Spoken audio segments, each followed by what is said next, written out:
Injury থেকে ফিরে এসে লিওনেল মেসির বাজিমাত, এর জন্য নতুন মেসিকে দেখল ফুটবল বিশ্ব। দীর্ঘ ইনজুরি কাটিয়ে আজ ইন্টার মিয়ামির হয়ে ফিলাডেলফিয়া ইউনিয়নের বিরুদ্ধে মাঠে নামেন লিওনেল মেসি। মাঠে নেমেই করেন 2 গোল এবং 1 অ্যাসিস্ট। কিন্তু প্রথম 2 মিনিটেই মিকেল উহরের গোলে চাপে পড়ে যায় ইন্টার মিয়ামি।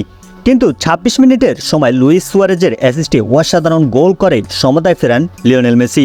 তার 4 মিনিট পর আবারও লিওনেল মেসির অ্যাটাক, জর্ডি আলবার অ্যাসিস্টে করে ফেলেন তার দ্বিতীয় গোল। প্রথমার্ধের অতিরিক্ত সময় লিওনেল মেসির অ্যাসিস্টে গোল করেন সুয়ারেজ, কিন্তু অফসাইডের ফাঁদে পড়েন লিওনেল মেসি, তাই গোলটি বাদ হয়ে যায়।